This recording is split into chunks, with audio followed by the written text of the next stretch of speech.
महाराज यहाँ आएंगे, आपको पूछेंगे कि मैंने आपको नाम का दान दिया था, आपने क्या किया।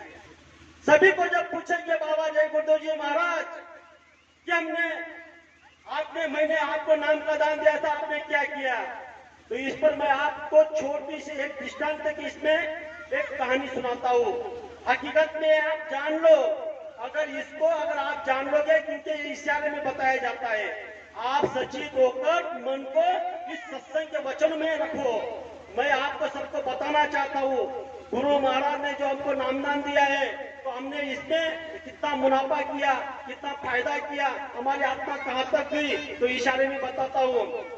गुरु महाराज ने सत्संग के द्वारा बताया था, चाहे एक जमींदार पकड़ लो, चाहे एक सेठी पकड़ लो, या कोई सज्जन आदमी पकड़ लो, या कोई धनवान आदमी पकड़ लो। तो एक जमींदार आदमी था, उनका बहुत ज्यादा मतलब जमीन थी।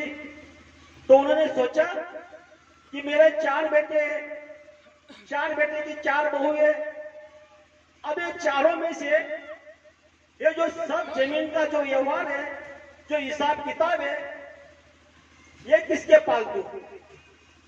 मैं इसका हिसाब अंदर में जानता हूं, बड़ी को दूं, 2 नंबर वाली को दूं, 3 नंबर को दूं, चौथी को दूं।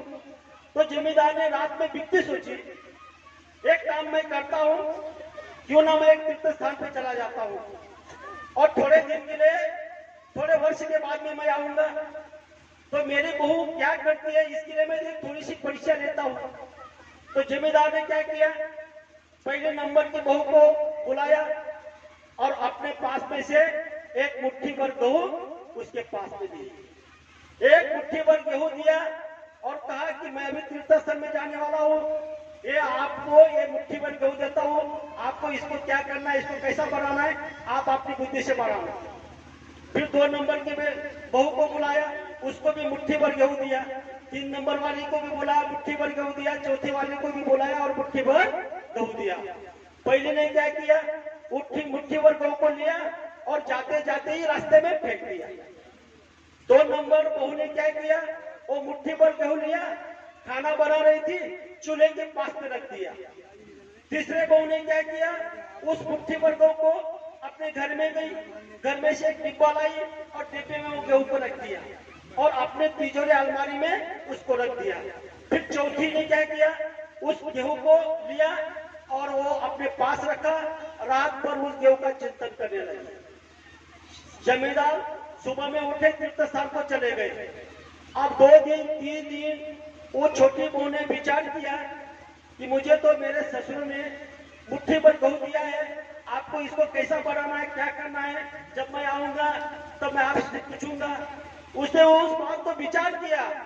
उन्होंने क्या किया मालूम है, वही मुट्ठी भर गेहूं उसने खेती में डाल दिया, सिंचाई की और बढ़ाया।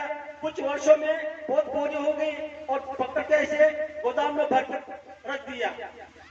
जब कुछ वर्षों के बाद में जमींदार अपने घर आए, जमींदार ने 4 बहू को बुलाया, बेटों को बुलाया और उनसे कहा कि मैंने आपको मुट्ठी भर गेहूं दिया था, आपने क्या किया। जब पहली को पूछा तो पहली ने कहा कि मैंने तो फेंक दिया। दूसरे ने कहा मैंने तो चूल्हे के पास रख दिया। तीसरे ने कहा रुको मैं घर पे जाती हूँ, तिजोरी में डब्बी में मैंने पैक करके रखा है, वो लेकर आई। और चौथी को पूछा तो चौथी ने हाथ जोड़कर विनम्र भाव से कहा मैं यहाँ पे आपको बता नहीं सकती, आपको मेरे साथ में आना पड़ेगा। जब उनके साथ में जमींदार गए, गोडाउन को खुला, तब वहां पे बोरी के बोरी वहां गेहूं की मिले। उस समय जमींदार ने देखा शिक्षा तो मैंने सबको अच्छी दी थी, संस्कार भी मैंने सबको अच्छा दिया था और मुट्ठी भर सभी को मैंने गेहूं दिया था। तीनों ने उसका क्या किया आप देख लो, चौथी ने क्या किया आप देख लो। इसी तरह बाबा जय गुरुदेव जी महाराज ने सबको नाम का दान दिया है। जब बाबा जय गुरुदेव जी महाराज आएंगे आपको पूछेंगे मैंने आपको नाम का दान दिया, आपने नाम का दान को क्या किया। आप अपने अपने छाती पे हाथ रखो। किसी ने फेंक दिया, किसी ने चूल्हे पे रख दिया, किसी ने डब्बे में पकड़ के रख दिया और कोई उसका गोदाम तैयार कर रहा है। तो हमारी आत्मा कब महान बनेगी, हमारी आत्मा आगे कब जाएगी? गुरु महाराज ने सभी को कहा है कि आप धर्म का काम करो। गुरु महाराज ने कहा कि आप पुण्य का काम करो। तो पुण्य किसको कहते हैं और पाप किसको कहते हैं? गुरु महाराज ने ये भी हमको बताया है। जिस काम करने में आपको डर लगता है, समझ लेना वो पाप कर्म है। जिस काम करने में आपको खुशी होती है, समझ लेना वो पुण्य कर्म है। धर्मात्मा कब बनोगे? जब धर्म का कार्य करोगे। पुण्यात्मा कब बनोगे? जब पुण्य काम करोगे। और आप सभी लोग, हम आप लोगों को ये शिक्षा गुरु महाराज ने दी है।